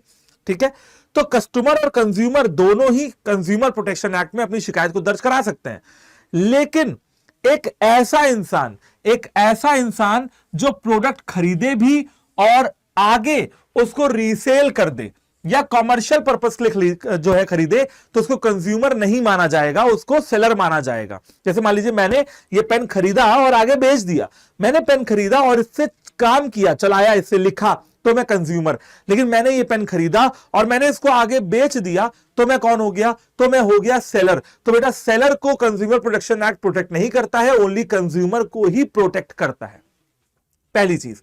अब कंज्यूमर प्रोटेक्शन एक्ट के अंदर कौन कौन कंप्लेंट को फाइल कर सकता है। सबसे पहले एनी कंज्यूमर, कोई भी कंज्यूमर कंप्लेंट को फाइल कर सकता है। कोई भी रजिस्टर्ड कंज्यूमर एसोसिएशन यानी कि कोई भी एनजीओ जो कंज्यूमर्स की हेल्प करने के लिए बनाई गई है वो भी कंप्लेंट फाइल कर सकती है कंज्यूमर के बिहाफ पे। सेंट्रल गवर्नमेंट, स्टेट गवर्नमेंट यानी कि केंद्र सरकार, राज्य सरकार भी एक या एक से ज्यादा कंज्यूमर्स के बिहाफ पे कंप्लेंट को फाइल कर सकते हैं। अगर उस कंज्यूमर की डेथ हो गई है तो उसका जो भी वारिस है यानी कि जो भी लीगल हायर है या रिप्रेजेंटेटिव है लीगल हायर कोई भी हो सकता है, उसका बेटा, बेटी, भाई, पत्नी, है ना, कोई भी हो सकता है, वो भी उस डिसीज्ड यानी कि मतलब जिसकी मौत हो गई है उसके बिहाफ पे भी उसके लीगल हायर या रिप्रेजेंटेटिव क्या कर सकते हैं बच्चों, कंज्यूमर प्रोटेक्शन एक्ट में अपनी शिकायत को दर्ज करा सकते हैं। तो कोई भी कंज्यूमर, कोई भी रजिस्टर्ड कंज्यूमर एसोसिएशन, कोई भी सेंट्रल या स्टेट गवर्नमेंट, कोई भी लीगल हायर या रिप्रेजेंटेटिव किसी भी डिसीज कंज्यूमर का, वो कंज्यूमर प्रोटेक्शन एक्ट के तहत कंज्यूमर कोर्ट के अंदर अपनी फाइल को अपनी कंप्लेंट को वो लोग फाइल कर सकते हैं। अब सबसे पहली बात आती है राइट, कौन कौन से राइट्स है। कंज्यूमर राइट्स एंड रिस्पॉन्सिबिलिटीज आज के टॉपिक का नाम है ना, तो कंज्यूमर राइट्स के बारे में सबसे पहले समझेंगे। सबसे पहला है राइट टू सेफ्टी। बेटा राइट टू सेफ्टी का यहां पे मतलब यह है कि आपको सुरक्षा का अधिकार है, यानी कि कोई भी अगर ऐसा खतरनाक प्रोडक्ट है, कोई भी हजार्डियस प्रोडक्ट अगर आप खरीदते हैं तो आपको सुरक्षा का अधिकार मिलता है ना, कि भैया आप उस प्रोडक्ट से अपनी पूरी सुरक्षा करा पाए। बहुत सारे ऐसे प्रोडक्ट होते हैं जैसे कि बेटा सिगरेट, अब जो सिगरेट पीता है उसको कैंसर होता है, तो सिगरेट की डिब्बी पे पहले ही लिख दिया जाता है कि cigarette tobacco causes cancer, cigarette causes cancer, तंबाकू से जानलेवा रोग होता है, कर्क रोग होता है। इसे ही हम लोग कहते हैं राइट टू सेफ्टी, कि भैया वार्निंग पहले ही लिख दो, है ना। दूसरी बात right to choose. Right to choose मतलब चुनने का अधिकार। मान लीजिए एक लड़की है, वो गई और जाके उसने बालों में लगाने वाले शैंपू खरीदने की कोशिश की, तो शॉपकीपर जबरदस्ती उसको कोई सामान नहीं बेच सकता है। लड़की के पास बहुत सारे ऑप्शन है, हेड एंड शोल्डर भी है, पैंटीन भी है, लॉरियल पेरिस भी है, उसको अपने बजट में, उसको अपने लिए जो अच्छा लगेगा वो लड़की वो खरीदेगी। तो भैया इसे कहते हैं राइट टू चूज, यानी कि चुनने का अधिकार। थर्ड आता है राइट टू बी हर्ड, कि अगर आपके साथ कुछ गलत हो जाए तो आप कहां जा सकते हो, कौन सुनेगा आपकी। राइट टू बी हर्ड का मतलब है कौन सुनेगा, सुनेंगे हमारे कंज्यूमर कोर्ट्स, जैसे कि डिस्ट्रिक्ट फोरम, स्टेट कमीशन और नेशनल कमीशन। ठीक है, सुनने के बाद चौथा मैं यहां पे आपको लेके आऊंगा right to redressal. Right to redressal का मतलब होता है कि आपको इंसाफ मिलेगा, आपकी सुनवाई हो गई, कहां पे हो गई, कंज्यूमर कोर्ट में हो गई, और फिर वही न्यायालय, वही कोर्ट आपको राइट टू रीड्रेस, आपको इंसाफ दिलाएगा, ठीक है ना, न्याय दिलवाएगा। Point number 5 right to be informed. Right to be informed का मतलब है कि भाई जानकारी होने का राइट मिले, जानकारी मिले आपको। कैसी जानकारी मिले, अपने प्रोडक्ट के बारे में सारी जानकारी आपको मिलनी चाहिए। इसी वजह से प्रोडक्ट के पीछे आपने लेबल अगर पलट के देखा होगा तो खाने के प्रोडक्ट के पीछे इंग्रेडिएंट, कंटेंट, एमआरपी, एक्सपायरी, सारी चीजें लिखी होती हैं। राइट टू हेल्दी इन्वायरमेंट, सबसे पहले ये 5 जो राइट थे, 1 2 3, वो वाला 4 और ये वाला 5, यही पांचों सबसे ज्यादा इंपॉर्टेंट होते हैं, है ना। ये पांचों आपके लिए सबसे ज्यादा इंपॉर्टेंट है। और फिर आता है बेटा 6 7 8, छठा है राइट टू हेल्दी इन्वायरमेंट। आपका ये पूरा अधिकार है कि जो कंपनी से आप प्रोडक्ट खरीदते हो वो कंपनीज आपके इन्वायरमेंट को हार्म ना करें। Right to consumer education, consumer education का आपको राइट है। और राइट टू बेसिक नीड, आपको बेसिक नीड का भी अधिकार है। बट अगर मैं कहता हूं कि भाई इंपॉर्टेंट कौन कौन से हैं, तो 1 से लेकर 5 तक आपके लिए इंपॉर्टेंट है, 6 7 8 उतने इंपॉर्टेंट आपके लिए नहीं निकल के आते हैं, ठीक है ना। चलो तो एक बार आप चाहो तो इसका स्क्रीनशॉट भी खींच सकते हो, खींच लिया। ओके, अब बात करते हैं राइट्स के बारे में, बात हो गई ना। अब ये बात करते हैं कि कंज्यूमर्स को कौन कौन से रिलीफ मिलते हैं। जैसे कि मान लीजिए आप कंज्यूमर हैं और आपके साथ कुछ गलत हो गया, तो आपको कौन कौन से रिलीफ मिलेंगे, कौन कौन सी राहत की सांस मिलेगी, यानी कि क्या क्या चीजें आपके साथ इंसाफ दिलवाने के लिए आपके साथ होंगी। सबसे पहला, अगर आपके गुड्स में या आपके सर्विस में अगर आपको प्रोवाइड किया, जो भी गुड्स प्रोवाइड करवाए गए हैं या जो भी सर्विस आपको प्रोवाइड कराई गई हैं, उनमें से डिफेक्ट है अगर, तो उसको तुरंत रिमूव कर दो। हो सकता है कोर्ट ऐसा ऑर्डर दे कि भैया ये गुड खराब है, तो जो भी चीज खराब है उसको तुरंत ही रिमूव करो, ठीक है, और रिपेयर करो इनके सामान को। ओके, फिर डिफेक्टिव प्रोडक्ट, अगर प्रोडक्ट डिफेक्टिव है तो उसके रिप्लेसमेंट की बात हो सकती है कि भैया प्रोडक्ट बहुत ही ज्यादा खराब है तो उसको क्या करो, रिप्लेस कर दो। सबसे पहले कोई भी कंपनी, आप प्रोडक्ट लेके जाओगे तो कंपनी पता है क्या करने की कोशिश करेगी, सबसे पहले कंपनी बेटा रिपेयर करेगी, रिपेयर करने के बाद सामान को रिप्लेस करेगी, है ना। अगर रिपेयर नहीं कर पाएंगे तो रिप्लेस करेंगे, यानी कि पुराने सामान को लेके नया सामान आपको दे दिया जाएगा। रिप्लेस भी नहीं कर पाएंगे तब बेटा जाके आपको रिफंड करेंगे। और कुछ इसी तरीके से कंज्यूमर कोर्ट भी ऑर्डर देती है कि पहले रिपेयर कर लो, रिपेयर नहीं हुआ तो रिप्लेस करो, रिप्लेस नहीं हुआ तो रिफंड करो, है ना। पहले रिपेयर कर लो, फिर रिप्लेस कर लो, और अगर तब भी नहीं हुआ तो रिफंड कर लो। To refund the price of the product और the charges paid for the service. आपको क्या करना है, जो भी प्राइस है उसको रिफंड कर देना है, जो भी प्राइस है ना उसको रिफंड कर देना है। कंपनी को ऐसा ऑर्डर हमारी कोर्ट दे सकती है कि भैया प्राइस को आप क्या कर दो, रिफंड कर दो।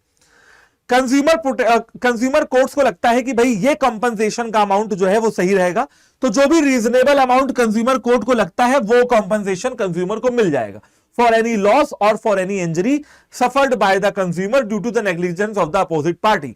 सामने वाली पार्टी की लापरवाही के कारण अगर कंज्यूमर को कोई लॉस हुआ है, अगर कंज्यूमर को कोई चोट लगी है, इंजरी हुई है, तो बेटा जो भी कॉम्पनसेशन का अमाउंट है वो कोर्ट ऑर्डर कर सकती है।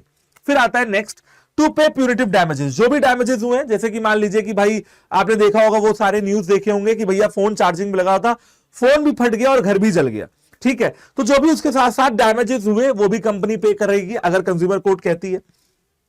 कंज्यूमर कोर्ट पाती है कि जो हमारी कंपनी है वो किसी अनफेयर या मैल प्रैक्टिसेस में लीन है, तो उसको तुरंत डिसकंटिन्यू करने का भी आदेश दे सकती है। ये कुछ रिलीफ है। आगे बढ़ते हैं। अगर वो कंपनी खतरनाक सामान बेचती है, हजार्डियस गुड्स बेचती है, तो उसको तुरंत ही सेल ना किया जाए ऐसा ऑर्डर मिल सकता है ना। अगर सेल करने के लिए ऑलरेडी उन गुड्स को डाला जा चुका है, भेजा जा चुका है, तो उनको तुरंत मार्केट से विड्रॉ कर लिया जाए ऐसा भी ऑर्डर आ सकता है। हजार्डियस गुड्स अगर हैं और उनका मैन्युफैक्चरिंग जोरों शोरों से चल रहा है, तो मैन्युफैक्चरिंग बंद करने का आदेश भी जो है आ सकता है। कोर्ट कंपनीज को कह सकती है कि भैया अपने हजार्डियस गुड्स को तुरंत ही मत बेचो, जो मार्केट में हो उनको तुरंत वापस मंगाओ और मैन्युफैक्चरिंग तुरंत बंद करो। अगर कोई एडवर्टीजमेंट कंपनी ने गलत दिया हुआ है, कोई ऐसा एडवर्टीजमेंट है जो कि समाज के लिए अच्छा नहीं है, उसको तुरंत ही बंद करने का आदेश या उसके जगह पे किसी नए एडवर्टीजमेंट को इश्यू करने का आदेश भी सरकार दे सकती है, सरकार कह रहा हूं कोर्ट दे सकती है। लास्ट आता है कि एप्रोप्रिएट पार्टी को कोई भी एप्रोप्रिएट कॉस्ट कोर्ट मान सकती है। जैसे कि कोर्ट के जजेस को लगता है कि इनको 2 लाख मिलने चाहिए, तो हो सकता है 2 लाख का ऑर्डर आ जाए। कोर्ट के जजेस को लगता है कि इनको 5 लाख मिलने चाहिए, तो हो सकता है 5 लाख का ऑर्डर आ जाए, ठीक है। अब इसके अलावा एक चीज बताता हूं आपको, ये सारे पॉइंट हो गए ना, ये वाला छोड़ा था ना, बताता हूं। कंज्यूमर कोर्ट कहती है अरे यार एक बात बताओ, लाख रुपए का तुमने नुकसान किया, चलो लाख रुपए तो तुम दे ही दोगे, इतनी बड़ी कंपनी के मालिक हो, लेकिन उसका नुकसान क्या है जो तुमने इस कंज्यूमर को तो तुम लाख रुपए दे दोगे, लेकिन जितने कंज्यूमर्स ने अभी तक तुम्हारा सामान खरीदा है उन सबको नुकसान हुआ होगा, उनके लिए क्या। तो कोर्ट कह सकती है कि ऐसा करो, जो भी वैल्यू है ना उसका 5% कंज्यूमर वेलफेयर फंड में दान कर दो, ठीक है। उससे क्या होगा, ऐसे कंज्यूमर्स को मदद मिलेगी तुम्हारी जैसी कंपनीज से, ठीक है। तो ये हो गया, ये सारे भाई रिलीफ्स है। अब आते हैं कि भाई कंज्यूमर्स की रिस्पॉन्सिबिलिटीज क्या क्या है। जैसे भाई कंज्यूमर के राइट है जो वो एंजॉय कर रहे हैं, कुछ रिस्पॉन्सिबिलिटीज भी हैं, कर्तव्य भी है। अधिकार तो समझ लिए, कर्तव्य समझते हैं। पहला, कंज्यूमर जो भी सामान खरीद रहा है उसके बारे में पूरी अवेयरनेस होनी चाहिए, वो अवेयर रहे कायदे से कि वो क्या सामान खरीद रहा है। दूसरा, कंज्यूमर जब भी सामान खरीदे तो वो देखे कि वो हमेशा स्टैंडर्डाइज गुड्स और स्टैंडर्डाइजेशन मार्क वाले सामान ही खरीद रहा है। जैसे BIS hallmark, BIS ISI, egg mark और FPO, ये सारे मार्क देख के ही आपको सामान खरीदना है या बेचना है। तो स्टैंडर्डाइज गुड्स और स्टैंडर्डाइजेशन मार्क्स देख के ही सामान खरीदें। जो भी लेबल सामानों के ऊपर लगा हुआ है उसको केयरफुली रीड करें, और प्रोडक्ट से रिलेटेड जो भी खतरे हैं, जो भी रिस्क है उसको एक बार समझ लें। प्रोडक्ट और सर्विसेज से एसोसिएटेड जितने भी रिस्क है वो आपको एज अ कंज्यूमर समझ लेने चाहिए। ये कुछ 4 पॉइंट है रिस्पॉन्सिबिलिटीज, और भी है। हमेशा कंज्यूमर को यह देखना चाहिए कि आपको एक फेयर डील मिले, यानी कि जितना पैसा आप दे रहे हो, है ना, पैसे के बदले में जो आपको वैल्यू मिल रही है वो सही हो, है ना, से सही वैल्यू का सामान आपको मिले। सेकंड पॉइंट, अपनी डीलिंग्स में ऑनेस्ट रहना है, ईमानदार रहना है, कभी भी किसी के साथ कोई धोखाधड़ी नहीं करनी है। हमेशा सामान खरीदते समय पक्की रसीद लेनी है, कैश मेमो लेना है। जब भी आपके साथ कुछ गलत हो जाए तो उसमें अपनी आवाज को दबाए ना। कंज्यूमर कोर्ट में जाके अपनी कंप्लेंट को तुरंत फाइल करें कंज्यूमर सोसाइटीज फॉर्म करिए या कंज्यूमर एनजीओ या सोसाइटीज का हिस्सा बनिए और इन्वायरमेंट के प्रति कंसर्न भी दिखाइए। ये सारी आपकी रिस्पॉन्सिबिलिटी है, यानी कि पॉलिथीन वगैरह का यूज ना करना। कंज्यूमर सोसाइटीज बहुत ही एक्टिव रोल प्ले करती हैं कंज्यूमर्स को एजुकेट करने के लिए, वो बनाइए या तो उनका पार्ट बनिए। कंप्लेंट फाइल करिए तुरंत अप्रोप्रिएट कंज्यूमर फोरम में जब भी आपके साथ कुछ गलत होता है तो, समझ गए। कैश मेमो, पक्की रसीद हमेशा लीजिए, अपनी डीलिंग्स में ईमानदार रहिए और फेयर डील मिले। ये हमारी क्या है, रिस्पॉन्सिबिलिटीज है एज अ कंज्यूमर, हम सबकी, मेरी, आपकी, इस दुनिया में, इस देश में जितने भी लोग रह रहे हैं सबकी। ठीक है, लास्ट पॉइंट पे आते हैं, role of consumer organisation and NGOs in promoting consumer protection. सबसे पहले मैं बता देता हूं आपको कि क्या क्या कंज्यूमर एनजीओज, कौन कौन से कंज्यूमर एनजीओज हमारे यहां इंडिया में फेमस है और क्या क्या उनके काम है। सबसे पहले consumer coordination council Delhi, common cause Delhi, voluntary organisation in interest of consumer education voice Delhi, consumer association Kolkata, Mumbai Grahak Panchayat Mumbai, consumer utility and trust society Kutch Jaipur, consumer education and research centre CERC Ahmedabad और consumers guidance society of India Mumbai. अब सवाल ये कि sir ये सारे क्या हैं, बेटा मैं आपको बताता हूं, ये सारे कंज्यूमर ऑर्गेनाइजेशंस हैं और ये कंज्यूमर्स को एजुकेट करने और उनको न्याय दिलाने का काम करते हैं कंज्यूमर्स के बिहाफ पे, और ये नॉन गवर्नमेंटल ऑर्गेनाइजेशन है, कोई सरकारी ऑर्गेनाइजेशन नहीं है, इनको हमारे आपके जैसे लोग चलाते हैं। पहली चीज। दूसरी चीज क्या करते हैं वो मैं आपको बताने वाला हूं। सवाल ये कि सर इनको क्या याद करके जाना है, नहीं, आप इसमें से जो मैं मेजरली बता रहा हूं, देखो आप रीड तो सारे कर लो, कितने हैं, 3 3 6 और 2 8 है। अब 8 में से 8 रीड कर लो, 2-4 अगर पेपर में याद रह जाते हैं तो लिख के चले आना। वैसे क्या क्या लिख सकते हो आप, कॉमन कॉज एक याद कर सकते हो, आप वॉइस याद कर सकते हो, शॉर्ट फॉर्म तो याद कर ही सकते हो, voluntary organisation in interest of consumer education Delhi, आप कट्स जयपुर याद कर सकते हो, consumer utility and trust society, and आप सीईआरसी अहमदाबाद याद कर सकते हो, consumer education and research centre Ahmedabad. अगर आप ऐसा लिख के आते हो तो आपके आंसर थोड़े और अच्छे हो जाते हैं। ओके, अब बताता हूं कि ये काम क्या करते हैं, इनका क्या रोल है कंज्यूमर्स को एजुकेट करने के लिए। सबसे पहला, जनरल पब्लिक को अवेयर और एजुकेट करने का काम करते हैं। ये जनरल पब्लिक को एजुकेट और अवेयर करने का काम करते हैं about the consumer rights. Okay, ठीक है, कंज्यूमर के राइट्स के बारे में जनरल पब्लिक को अवेयर करते हैं, एजुकेट करते हैं, कंज्यूमर्स को एजुकेट करते हैं, अलग अलग पब्लिकेशंस छाप के, अलग अलग आर्टिकल्स निकाल के न्यूज़पेपर में। खाने वाले और पीने वाले प्रोडक्ट जितने भी हैं उनकी टेस्टिंग वगैरह करते हैं, और भी सारे प्रोडक्ट हैं खाने पीने वाले या यूज करने वाले डेली रूटीन लाइफ में, उनके प्रोडक्ट को ये टेस्ट करते हैं। ठीक है ना, कि भैया कहीं कोई गलती तो नहीं है, जैसे बेटा मैगी में लीड की मात्रा ज्यादा पाई गई थी, ठीक है, तो वैसे टेस्टिंग वगैरह करते हैं। जब भी कंज्यूमर के साथ कुछ गलत होता है तो उसको सामने आके स्ट्रांगली प्रोटेस्ट करवाते हैं कि भाई हमेशा ये कंज्यूमर्स को क्या करते हैं, इनकरेज करते हैं कि आप सामने आके क्या करिए, प्रोटेस्ट करिए, धरना दीजिए। फाइलिंग कंप्लेंट्स, हमेशा कंज्यूमर्स के बिहाफ पे एप्रोप्रिएट कंज्यूमर कोर्ट्स में कंप्लेंट फाइल कर से, पढ़ के देख लो, filing complaint in the appropriate consumer court on behalf of the consumers, providing legal assistance to consumers in seeking legal remedy. Consumers को लीगल असिस्टेंस प्रोवाइड करते हैं कि उनको लीगल रेमेडी मिल पाए। ओके, और लीगल असिस्टेंस समझ लो यानी कि वकील वगैरह का खर्चा, और कंज्यूमर्स को हेल्प करते हैं कि वो अपने केस को फाइल करा पाए, शिकायत को दर्ज करा पाए इन द कंज्यूमर कोर्ट्स। तो ये हो गया बेटा आपका कंज्यूमर एनजीओ का काम, एंड ये हो गया बेटा आपका कि कौन कौन से कंज्यूमर एनजीओ है हमारे यहाँ। ओके, तो बेटा thank you very much session को ज्वाइन करने के लिए। कॉमर्स की प्लेलिस्ट आपके लिए तैयार रखी है, प्लेलिस्ट जाके जरूर कवर करिए, जरूर देखिए, and thank you very much session को ज्वाइन करने के लिए। आगे वाले सेशंस भी आप देख सकते हो और पूरी प्लेलिस्ट आपके लिए तैयार बनी हुई है, तो वो सारे सेशंस भी आप अच्छे तरीके से कवर कर सकते हो। Bye bye, take care and have a good day. जय हिंद। हेलो बच्चा party, welcome to the commerce 24/7 channel.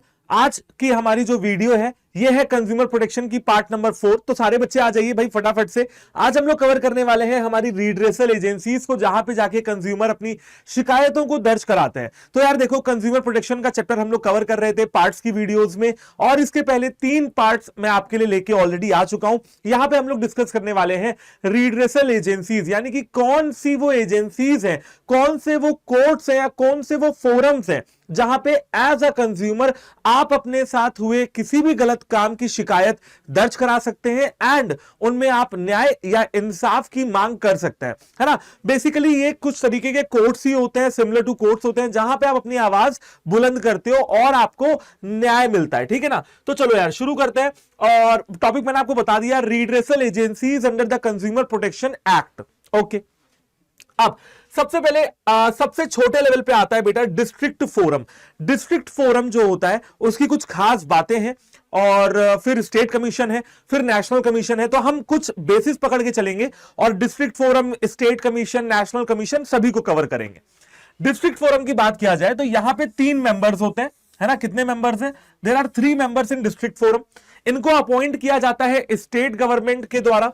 State government यानी कि जो भी राज्य सरकार है वो अपॉइंट करती है, जिसमें एक आपका प्रेसिडेंट होता है और 2 अदर मेंबर्स भी होते हैं। मैंने इनको रेड से भी मार्क कर रखा है एंड इनको बॉक्स में डाल दे रहा हूं क्योंकि यही आपके कीवर्ड्स है। अच्छा, इन 2 अदर मेंबर्स में से एक मेंबर का वुमेन होना बहुत जरूरी है, राइट। इन 2 मेंबर्स में से एक मेंबर का वुमेन होना बहुत जरूरी है।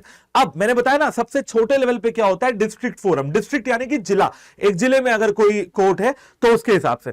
अब कंज्यूमर प्रोटेक्शन एक्ट 1986 के हिसाब से अगर देखा जाए तो अगर आपके कॉम्पनसेशन की वैल्यू 0 से लेकर 20 लाख रुपए तक है तो आप डिस्ट्रिक्ट फोरम जा सकते हैं। पढ़ के देख लेते हैं भाई आपको बोर्ड्स के पेपर में कैसा लिख के आना है। A complaint can to be made to the appropriate district forum, यानी कि जिस जिले में आप हैं उस जिले में आप जाके शिकायत दर्ज कराइए। When the value of the goods or services in question along with the compensation, जब गुड्स और सर्विसेज की वैल्यू कॉम्पनसेशन के साथ साथ 20 लाख से ज्यादा की ना हो तो आपको कहां पे जाना है? डिस्ट्रिक्ट फोरम पे जाना है। In case the aggrieved party is not satisfied with the order of the district forum, अगर आप aggrieved यानी कि ऐसी पार्टी जिसके साथ धोखाधड़ी हुई है, अगर ऐसा कंज्यूमर आपको लगता है कि आप सेटिस्फाइड नहीं है डिस्ट्रिक्ट फोरम के उससे जजमेंट से या उनके ऑर्डर से, तो आप बेटा 30 दिन के अंदर अंदर स्टेट कमीशन भी जा सकते हैं। कितने दिन के अंदर अंदर? आप 30 दिनों के अंदर अंदर स्टेट कमीशन जा सकते हैं। जैसे मान लीजिए आज है डेट 1 जनवरी और 1 जनवरी को जो है ऐसा हुआ कि आपको ऑर्डर पास किया गया, तो आप बेटा 31 जनवरी तक वेट करेंगे, 30 जनवरी तक वेट करेंगे और आपको 30 जनवरी से पहले पहले ही स्टेट कमीशन जाना होगा। तो ये हो गया भैया हमारा डिस्ट्रिक्ट फोरम। अगेन रिवाइज करा दे रहा हूं, यहां पे 3 मेंबर्स हैं। स्टेट गवर्नमेंट इनको जो है इलेक्ट करता है। एक प्रेसिडेंट होता है, 2 अदर मेंबर्स होते हैं, जिसमें से एक मेंबर का महिला होना जरूरी है। 20 लाख तक अगर कॉम्पनसेशन और गुड्स और सर्विसेज की वैल्यू होगी तो डिस्ट्रिक्ट फोरम जाएंगे। थर्ड बात है कि डिस्ट्रिक्ट फोरम के ऑर्डर के 30 दिनों के अंदर अंदर आप स्टेट कमीशन भी जा सकते हैं अगर आपको लगता है कि आपके साथ न्याय नहीं हुआ। ओके, तो नेक्स्ट क्या आता है भाई? नेक्स्ट आता है स्टेट कमीशन। स्टेट कमीशन को देख लेते हैं। यहां पे भी स्टेट कमीशन में भी एक आपका प्रेसिडेंट होता है, 2 अदर मेंबर्स होते हैं। उन 2 अदर मेंबर्स में से एक मेंबर का वुमेन होना बहुत जरूरी है।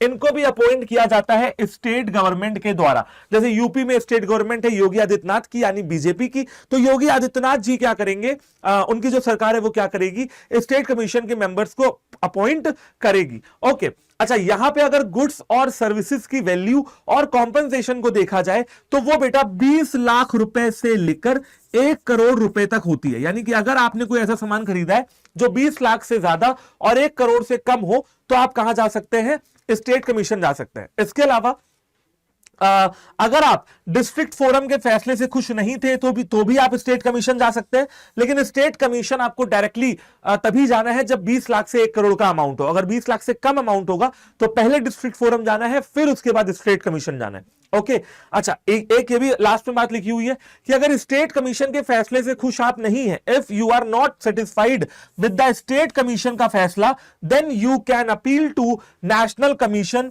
है ना। और अगेन बेटा 30 दिन का समय आपको मिल जाता है, within the 30 days of the time, right. अगर आप स्टेट कमीशन के फैसले से खुश नहीं है तो आप नेशनल कमीशन भी जा सकते हैं। दोबारा रिवाइज करा दे रहा हूं, एक प्रेसिडेंट है, 2 अदर मेंबर है, स्टेट गवर्नमेंट अपॉइंट करती है।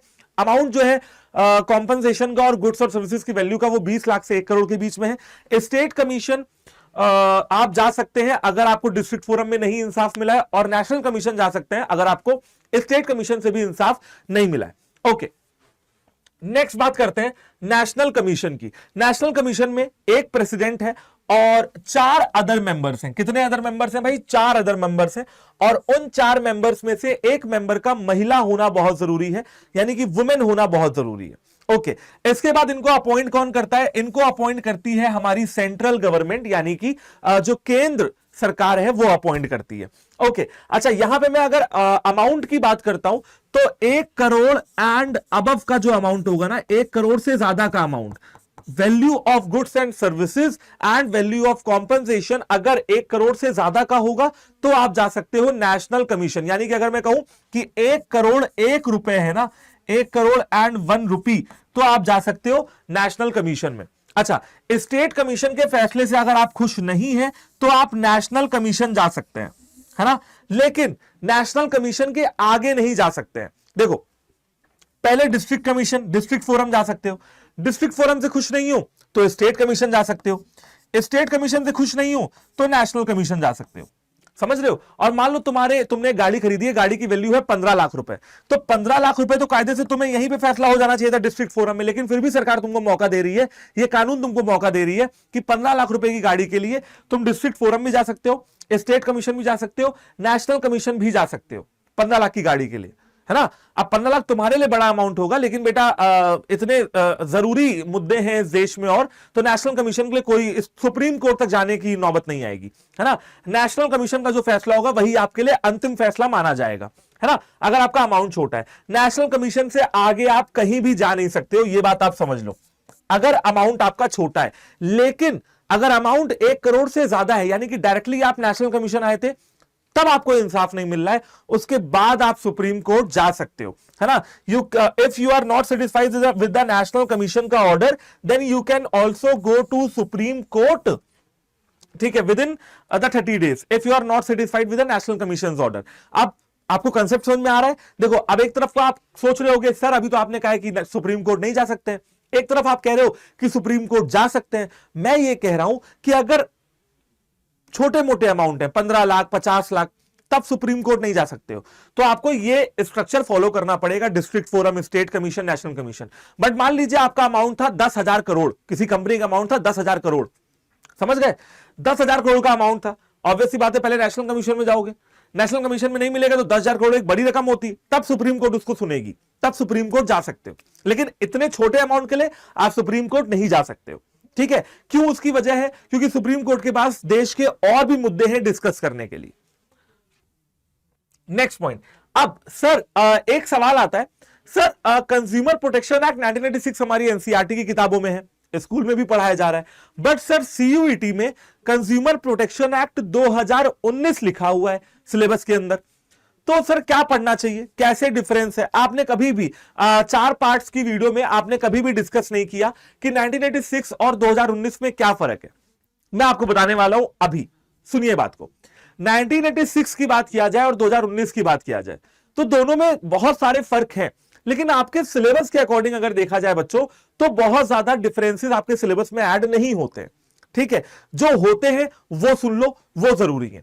जैसे कि मैंने सबसे पहला जो डिफरेंस है वो अमाउंट का डिफरेंस है।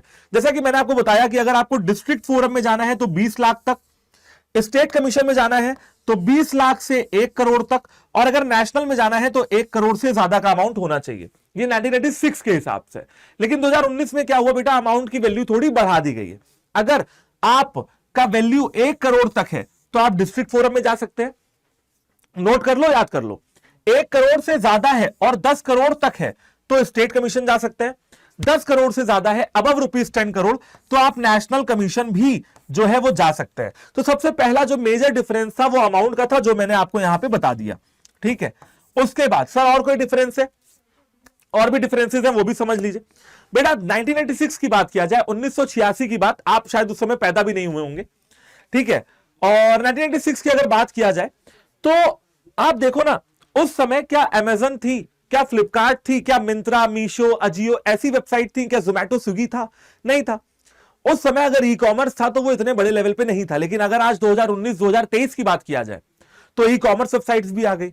अब लोग खाना सामान अपने घर तक डिलीवर करवाते हैं ना, तो उनके लिए पहले कोई प्रोविजन नहीं था, आज उनके लिए प्रोविजन बन गया। और ये बिल्कुल लॉजिकल बात है, इसमें कुछ रटने की बात नहीं है, लॉजिकल है। 1996 में ई कॉमर्स नहीं था, 2019 में है, तो ई कॉमर्स से रिलेटेड भी प्रोविजंस लाए गए हैं इसी एक्ट के अंदर। दूसरा आपके लिए ये इंपॉर्टेंट है, मीडिएशन सेल की बात किया जाए, मीडिएशन सेल यानी कि ऐसे लोग जो आपके मसले को कोर्ट के बाहर सुलझा दे, या कहा जाए सुलटा दिया जाए, ठीक है, सुलझा दिया जाए आपके पूरे मसले को। तो देखो बेटा 1986 में कोई मीडिएशन सेल नहीं थी, यानी कि आपको अगर शिकायत दर्ज करानी थी तो आप कंज्यूमर कोर्ट ही जा सकते थे। उसमें होता क्या था बेटा, बहुत खर्चा भी हो जाता था और दोनों पार्टीज का टाइम वेस्ट होता था, कंपनी का भी और कंज्यूमर्स का भी। लेकिन आज की डेट में जो कंज्यूमर कोर्ट है ना, वो मीडिएशन सेल के द्वारा सेटलमेंट करा देती है। देखो बेटा आज हम बात करें, इंडिया की जनसंख्या बढ़ती जा रही है, 1996 में उतनी नहीं हुआ करती थी, जनसंख्या बढ़ती जा रही है, कोर्ट्स लिमिटेड है, रिसोर्सेज लिमिटेड है सरकार के पास। सरकार ने ऐसे लोगों का चयन कर दिया है मीडिएशन सेल, मीडिएशन यानी कि बीच बचाओ, यानी कि मैटर जो लोग सुलझा दे, मैटर समाप्त करा दे, है ना। तो ऐसे लोग जो कह सकते हैं ना बीच बचाव करके दोनों पार्टीज का मसला जो है कोर्ट के बाहर ही सुलझा देते हैं, उन्हें मीडिएशन सेल कहते हैं। तो आज की डेट में क्योंकि रिसोर्सेज कम है, जनसंख्या बढ़ती जा रही है, कोर्ट कहां तक बातें सुनेगा, तो उन्होंने मीडिएशन सेल निकाल दिया। अब मीडिएशन सेल का मतलब ये नहीं कि आपको इंसाफ नहीं मिलेगा, मिलेगा, बट ये भी एक तरीका है बिना कोर्ट कचहरी के चक्कर काट के अपना काम करवाने का। ओके, ये आते हैं रेगुलेटर के ऊपर। देखो बेटा 1986 में कंज्यूमर प्रोटेक्शन के लिए कानून तो बनाया गया, बट कोई अथॉरिटी नहीं बनाई गई, है ना। तो यहां पे कोई भी अथॉरिटी नहीं थी। लेकिन 2019 की बात किया जाए तो जैसे आपने सुना है ना, फाइनेंशियल मार्केट की रेगुलेटरी अथॉरिटी कौन है, सेबी है। इंश्योरेंस मार्केट की रेगुलेटरी अथॉरिटी कौन है, IRDAI, insurance regulatory development authority of India है। वैसे ही 2019 में कंज्यूमर प्रोटेक्शन के लिए एक अथॉरिटी को बनाया गया जिसका नाम था central consumer protection authority, CCPA, central consumer protection authority. समझ गए। अब ये आपके लिए इंपॉर्टेंट नहीं है, इसको आप छोड़ दीजिए, हम कंज्यूमर कोर्ट की बात करते हैं। देखो बेटा 1986 में क्या होता था कि आप कंप्लेंट को वहीं फाइल कर सकते हो जहां पे सेलर का ऑफिस है। यानी कि मान लीजिए मैंने सामान खरीदा लखनऊ में और सेलर का ऑफिस है दिल्ली में, तो पहले मुझे दिल्ली जाना पड़ेगा, और दिल्ली जाके शिकायत दर्ज करानी पड़ेगी दिल्ली के कंज्यूमर कोर्ट में।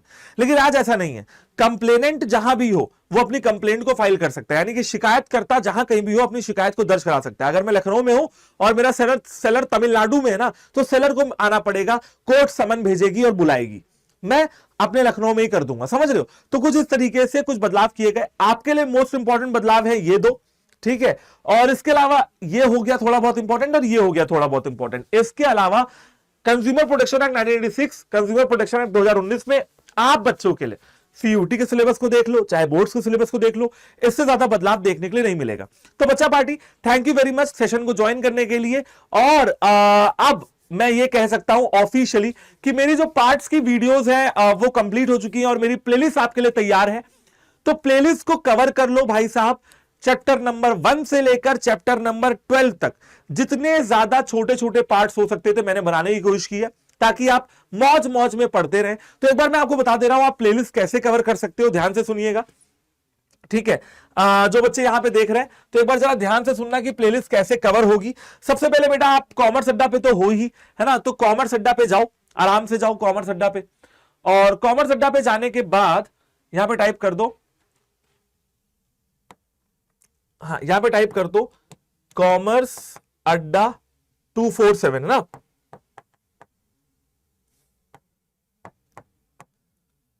ठीक है जी, कॉमर्स अड्डा 247 आ गया।